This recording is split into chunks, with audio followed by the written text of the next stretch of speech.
الحمدللہ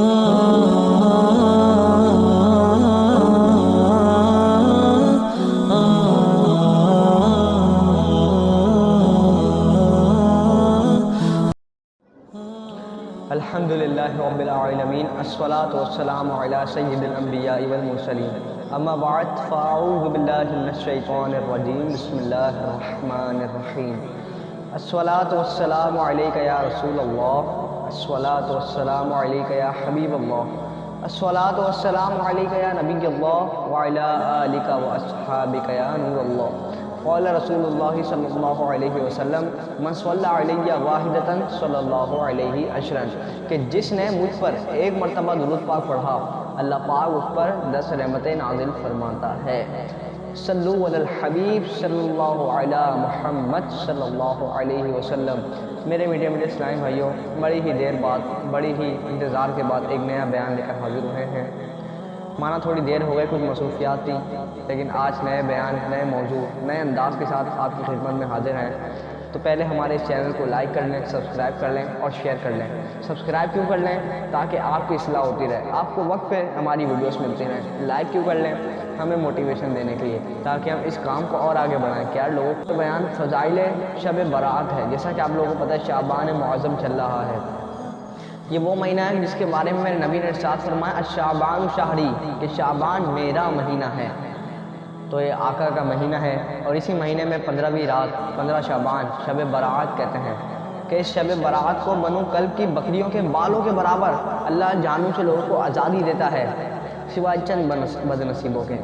تو آئیے ان کے بارے میں بھی پڑھیں گے، ان کے بارے میں بھی سنیں گے، اس رات کی فضیلت کیا ہے، اس رات کے بارے میں کیا کیا ہے، وہ بھی سنتے ہیں۔ حضرت سیدنا ابی بن کعب فرماتے ہیں کہ حضور انور شافع محشر صلی اللہ علیہ وسلم نے ارشاد فرمایا، میرے پاس حضرت جبریل شب برات میں حاضر ہوئے اور مجھ سے کہا کہ اٹھ کر نماز ادا فرمائیے۔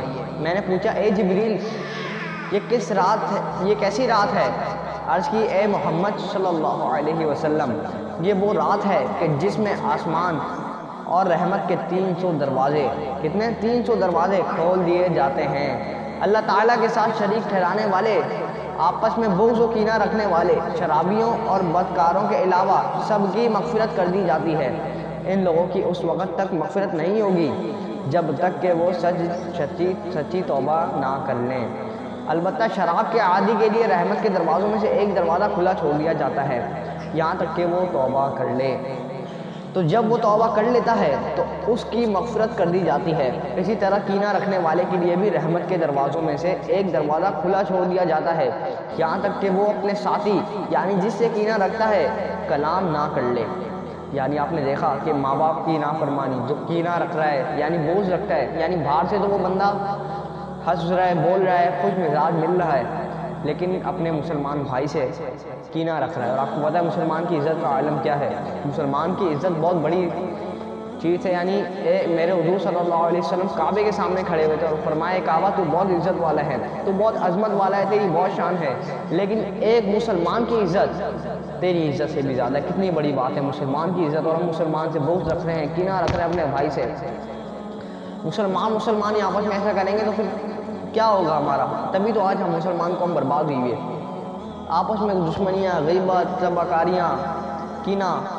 تو غیبت کرنے والا اور شراب نوشی کرنے والا، یہ یعنی دنیا آزاد ہو رہی ہے جہنم سے، جو بھی جہنمی ہوں گے بنو کلب کی بکریوں کے بالوں کے برابر۔ آپ امیجن کریں کہ ایک بکری میں کتنے بال ہوتے ہیں، ہم اپنے بال نہیں گن سکتے، اور بکری تو پوری بالوں سے بھری ہوئی ہوتی ہے۔ اور ایک نہیں، بنو کلب اس وقت کا وہ قبیلہ سب سے زیادہ بکریاں پالنے والا تھا، تو ان کی ساری بکریوں کے بالوں کے برابر جہنمی آزاد ہوں گے جنت سے۔ تو آزاد ہوں گے تو یہ جو دو جن کے اندر ہی جو پائے جاتے ہیں، 3 بلکہ ان میں سے ایک شراب نوشی کرنے والا۔ شراب میرے بھائیوں بہت بڑا گناہ ہے، 40 دن تک اس کی کوئی دعا قبول نہیں ہوتی، کوئی نماز قبول نہیں ہوتی۔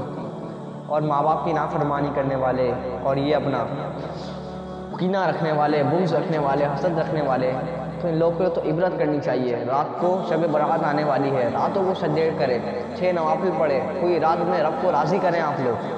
تو دیکھا آپ لوگوں نے حضرت سیدنا جبریل امین نے عرض کی، اگر وہ اسی حالت پر برقرار رہا جہاں تک کہ نزع کا عالم طاری ہونے کے سبب اس کے سینے میں سانس اونگنے لگی، تو اس کے لیے بھی رحمت کے دروازے کھلے رہتے ہیں، یعنی جو کینہ رکھتا ہے اس کے لیے بھی ایک دروازہ کھلا رہتا ہے۔ اگر وہ موت سے پہلے کینہ مسلم سے توبہ کر لے تو اس کی توبہ مقبول ہے۔ یہ سن کر حضور انور جنت البقیع کی طرف تشریف لے گئے اور سجدے میں جا کر ان الفاظ سے دعا مانگی: اعوذ بعفوک من عقابک واعوذ برضاک من سخطک، اعوذ بک منک جل ثناؤک لا ابلغ الثناء علیک انت کما اثنیت علی نفسک۔ یعنی اے اللہ عز و جل، میں تیری عذاب سے تیری معافی، تیری ناراضی سے تیری رضا اور تجھ سے تیری پناہ طلب کرتا ہوں۔ تیری تعریف بلند ہے، میں تیری تعریف کا حق ادا نہیں کر سکتا۔ تیری حقیقی شان وہی ہے جو تو نے خود بیان فرمائی۔ حضرت سیدنا جبریل علیہ السلام رات کے چوتھے پہر نازل ہوئے اور عرض کی: اے محمد صلی اللہ علیہ وسلم، اپنا سر آسمان کی طرف اٹھائیے۔ آپ نے اپنا سر آسمان کی طرف اٹھایا تو دیکھا کہ رحمت کے دروازے کھلے ہوئے ہیں۔ پہلے دروازے پر ایک فرشتہ یوں پکار رہا ہے کہ مبارک ہو اسے جو اس رات عبادت کرے۔ دوسرے دروازے پر بھی ایک فرشتہ یوں پکار رہا ہے کہ مبارک ہو اسے جو اس رات میں سجدہ کرے۔ تیسرے دروازے پر بھی ایک فرشتہ ندا دے رہا ہے کہ مبارک ہو اسے جو اس رات میں رکوع کرے۔ چوتھے دروازے پر بھی ایک فرشتہ ندا دے رہا ہے: مبارک ہو اسے جو اس رات میں اپنے رب عز و جل سے دعا مانگے۔ پانچویں دروازے پر بھی ایک فرشتہ یوں صدا لگا رہا ہے کہ مبارک ہو اسے جو اس رات میں اپنے رب تعالیٰ سے مناجات میں مشغول ہو۔ چھٹے دروازے پر بھی اسی طرح ایک فرشتہ پکار رہا ہے کہ اس رات مسلمانوں کو مبارک ہو۔ ساتویں دروازے پر بھی ایک فرشتہ ندا دے رہا ہے کہ خدا تعالیٰ کو ایک ماننے والوں کو مبارک ہو۔ آٹھویں دروازے پر بھی ایک فرشتہ پکار رہا ہے کہ ہے کوئی توبہ کرنے والا کہ اس کی توبہ قبول کی جائے۔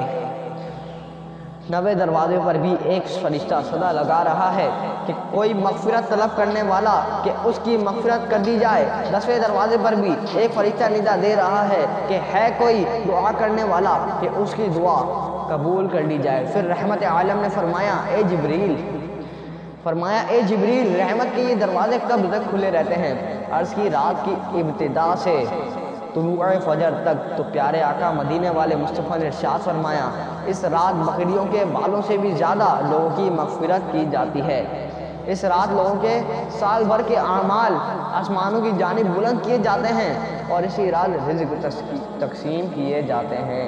تو آپ لوگوں کو چاہیے اس رات اپنی رزق کے لیے بھی دعا مانگے۔ پورے سال کا رزق اس سال تقسیم کیا جاتا ہے، کس کے حصے میں کتنا آنا ہے۔ ایک نیا پورا ایک فائل بنتی ہے۔ آپ کوئی بڑی کمپنی لے رہے ہیں تو اس کا ایک پورا چارٹ بنتا ہے اسپریڈ شیٹ میں، مائکروسافٹ ایکسل میں، اس کا سارا ڈیٹا ریکارڈ ہو رہا ہوتا ہے۔ ویسے ہی ہمارا بھی ایک ڈیٹا ہے جو کہ ریکارڈ کر رہے ہوتے ہیں۔ منکر نکیر، کرامن کاتبین یہ ہماری اچھائی اور برائی ایک فرشتہ لکھ رہا ہوتا ہے اور اس کو ریکارڈ کر رہا ہوتا ہے اپنے ایک رجسٹر میں، اور وہ رجسٹر سال کے اینڈ میں بند ہو جاتا ہے۔ پھر ایک نیا رجسٹر کھلتا ہے، اسی سال میں سب کے فیصلے ہوتے ہیں، بھائی اس سال اس کا جو ہے نزا کا وقت ہے، اس سال اس کو موت آئے گی، اس سال اس کو اتنا رزق دیا جائے گا، اس سال یہ مدینہ جائے گا، اس سال یہ مکہ جائے گا، اس سال کا رمضان اس کا ایسا ہوگا۔ اب کتنے لوگ ہوں گے جو ہم سے بیٹھے ہوئے ہیں، ہمیں کیا پتا کہ اگلے سال جو ہمارا 15ویں شعبان کے بعد جو ہمارا نیا چارٹ بنے گا، ہم رمضان دیکھ ہی نہ سکیں۔ ہو سکتا ہے ہم 16ویں شبی نہ دیکھ سکیں، 15 شعبان کو ہم رات کو بیٹھے ہوئے ہیں، 16ویں شبی نہ دیکھ سکیں۔ ہم غافل ہیں، رب کی ہم یاد سے غافل ہیں، رب کا شکر نہیں منا رہے۔ اللہ نے ہمیں نعمت دی ہوئی ہے، جان دی ہوئی ہے، صحت دی ہوئی ہے، غنیمت جانو اس کو میرے بھائیوں، غنیمت جانو۔ اللہ کی بارگاہ میں سجدے کرو، جوانی کی عبادت اللہ کو زیادہ پسند ہے۔ بڑھاپے میں تو ہر کسی کو وہیں پہ آنا ہے۔ اسی طرح ایک نوجوان تھا جس سے سامنا ہوا تو اس کو کسی نے فرمایا کہ آپ جو ہے مسجد کی طرف کیوں نہیں آتے؟ جوان آدمی تھا، کراٹے سیکھتا تھا، تو اس کو کسی نے فرمایا کہ آپ مسجد کی طرف کیوں نہیں آتے؟ اس نے بولا: مولانا صاحب، جب میں بوڑھا ہو جاؤں گا آپ کو کہنے کی ضرورت نہیں ہے، میں آ جاؤں گا۔ چند ہی مہینوں بعد 24-25 سال کا نوجوان چند مہینوں بعد اس کا انتقال ہو گیا۔ وہ کہاں وہ بات کر رہا تھا کہ بوڑھا ہو جاؤں گا تو میں آؤں گا، اس نے کو کیا پتا کہ ابھی تیرے کو اگلا سال ہی دیکھنے کو نہیں ملے گا۔ میرے بھائی توبہ کر لو، زندگی موت کا نہیں پتا، توبہ کر لو۔ آغا اپنی موت سے کوئی بشر نہیں، سامان 2 برس کا ہے پل کی خبر نہیں۔ تو آگا اپنی موت سے کوئی بشر نہیں۔ ہم سفر پہ جاتے ہیں، 3 دن کا سفر ہے تو ہم 3 دن کا سامان لیتے ہیں، ہمیں کچھ نہیں پتا کہ سفر کتنے دن کا ہے۔ ہم سامان 3 دن کا لے کر جا رہے ہیں، ہو سکتا ہے 1 دن کا سفر ہو۔ ہم سامان 3 دن کا لے کر جا رہے ہیں، ہو سکتا ہے 4 دن کا سفر ہو جائے، ہمیں کچھ نہیں پتا، کسی بھی وقت موت آ سکتی ہے، کسی بھی وقت موت آ سکتی ہے۔ ہمیشہ اپنے رب سے توبہ کرتے رہیں، استغفار کو لازم کر لیں اپنے اوپر، 5 نمازیں پڑھیں میرے بھائیوں۔ یہ رات بہت عظیم رات ہے، یہ رات تحفہ ملی ہے امت محمدیہ کو، یعنی پچھلی امتیں جب ان کی 300 سال ہوتی تھی ان کی عمر، تو بھائی وہ تو عبادت کر سکتے ہیں 300 سال، 400 سال، 500 سال، وہ تو عبادت کر سکتے تھے۔ اب ہماری عمر امت محمدیہ کی 60 70 80، میکسیمم کوئی 100 سال، کوئی اللہ ماشاء اللہ کوئی جی جائے۔ آج کل تو 60 تک بندہ پہنچتا ہے، 40 کا ہوتا ہے بندہ اللہ کی یاد میں کہ یار میرا ٹائم آنے والا ہے، 40 کا ہوتا ہے، 40 کیا عمر ہے، 60 میں 50 میں بندہ آج کل جا رہا ہے۔ تو اب کیا کریں؟ پچھلی امتوں کی تو 300 400 500 سال ہوتی تھی، وہ عبادت کرتے تھے، ان کو اتنا ثواب ملے گا، لیکن پھر ہمیں اس کا الٹرنیٹیو ملا، ہمیں اس کا ایک اچھا نعم البدل مل گیا۔ کیا ملا؟ ہمیں عمریں تو زیادہ نہیں ملی، لیکن وہ رات مل گئی جس میں ہم ان کی پوری عمروں کے برابر نیکیاں کما سکتے ہیں۔ وہ رات کیا ہے؟ لیلۃ البراءت، براءت یعنی نجات کی رات، بری ہونا، براءت ہو جانا۔ اس رات کو سب کو براعت ملتی ہے، تو آئیے اس رات توبہ کر لیتے ہیں۔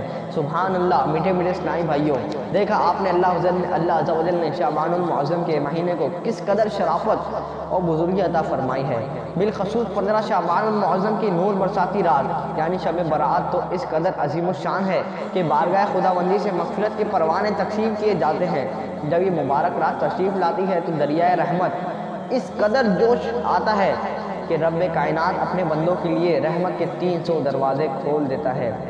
ام المومنین حضرت سیدتنا حضرت عائشہ صدیقہ طیبہ طاہرہ رضی اللہ تعالی عنہ بیان فرماتی ہیں، کان رسول اللہ صلی اللہ علیہ وسلم یدعو وہو ساجد لیلۃ النصف من شعبان، یعنی نصف شعبان کی رات میرے سرتاج صاحب معراج صلی اللہ علیہ وسلم سجدے کی حالت میں دعائیں مانگا کرتے تھے۔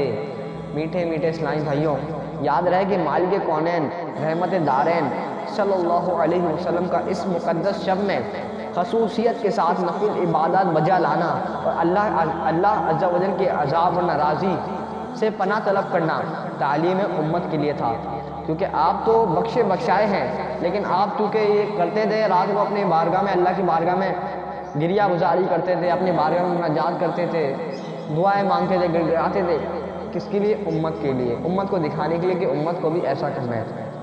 کیونکہ ہمیں کسے فالو کرنا ہے؟ ہمارے آئیڈل کون ہے؟ آپ صلی اللہ علیہ وسلم۔ آپ کی زندگی ہمارے لیے نمونہ ہے، ہمیں ایک نمونہ بنا کے بھیج دیا کہ یہ ایگزامپل ہے، اس کو فالو کرو تفلحون، تم نجات پا جاؤ گے، تم فلاح پا جاؤ گے۔ لا الہ الا اللہ کہو، حضور کی سنتوں پہ عمل کرو، حضور کے طریقے پہ عمل کرو، انشاءاللہ عز و جل نجات پا جاؤ گے۔ تو یہ جو حضور کا جو تھا نا، یہ رات کو یہ گریہ گزاری ہے ہمارے لیے، ہم کو دکھانے کے لیے کہ ہم بھی ایسا ہی کریں۔ شارح بخاری حضرت علامہ مولانا محمد شریف الحق امجدی رحمۃ اللہ علیہ ارشاد فرماتے ہیں، سارے انبیاء کرام خصوصاً ہمارے حضور اقدس صلی اللہ علیہ وسلم تمام گناہوں سے معصوم ہیں۔ اسی طرح مفسر شہید حکیم الامت مفتی احمد یار خان نعیمی فرماتے ہیں، حضرات انبیاء گناہوں سے معصوم ہیں کہ گناہ کر ہی نہیں سکتے۔ ام المومنین حضرت سیدتنا عائشہ صدیقہ رضی اللہ تعالی عنہ فرماتی ہیں کہ میرے سرتاج صاحب معراج صلی اللہ تعالی علیہ وسلم پورے شعبان المعظم کے روزے رکھا کرتے۔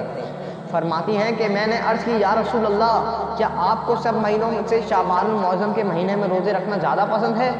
ارشاد فرمایا، بے شک اللہ اس سال مرنے والے ہر جان کو لکھ دیتا ہے، اور مجھے یہ پسند ہے کہ میرا وقت رخصت آئے اور میں روزہ دار ہوں۔ دیکھا آپ نے، سنا آپ نے کہ اس سال ہر جان کو لکھ دیتا ہے کہ جس کی موت آنی ہے، تو اس سال اللہ پورا آپ کو ایک لکھ کر دے دیتا ہے۔ اس سال جو پورا آپ کا جو ایک رجسٹر آتا ہے اس میں سب لکھا ہوا ہوتا ہے اسی سال کہ اس سال اس کی موت آنی ہے، اس سال یہ زندہ رہے گا، اس سال اس کی موت آنی ہے، ہمیں کیا پتا اس سال ہماری موت آنی ہے۔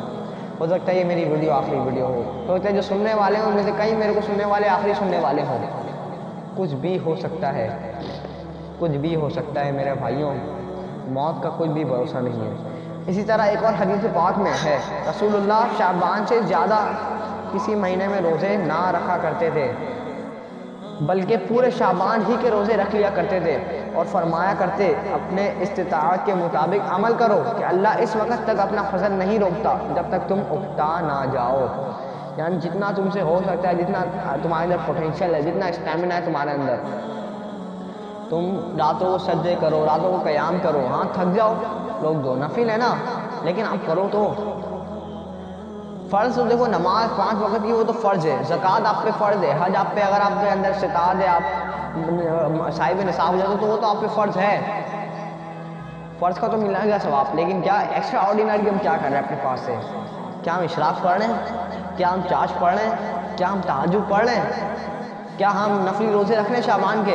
حضور صلی اللہ علیہ وسلم پورے شعبان کے روزے رکھتے تھے، اکثر یہاں تک کہ اس کو رمضان کے ساتھ ملا دیتے تھے، اور کسی اور مہینے میں جس خصوصیت کے ساتھ حضور شعبان کے روزے رکھا کرتے تھے نا، اور کسی مہینے میں اتنی خصوصیت کے ساتھ آپ کو روزہ رکھتے ہوئے نہیں دیکھا۔ اس کی ایک حکمت یہ ہو سکتی ہے کہ آپ کو رمضان سے پہلے رمضان کی پریکٹس ہو جائے۔ بہت سے بچے ہوں گے جن کی اس سال رمضان میں روزہ رسائی ہونی ہوگی، تو ان کو آپ پریکٹس کروائیں ان سے، تاکہ ان کی جو ہے برداشت کرنے کی قوت زیادہ ہو۔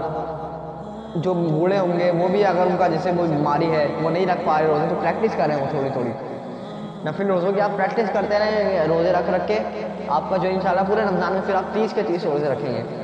میرے مجھے اسلامی بھائیوں، میں تھوڑا بہت سنا شعبان کی فضیلت کے بارے میں، اللہ پاک سے دعا ہے کہ جو کچھ سنا اس پہ عمل کرنے کی توفیق عطا فرمائے۔ انشاءاللہ رمضان کو ہمارا چینل نہ دیکھنا بھولیے۔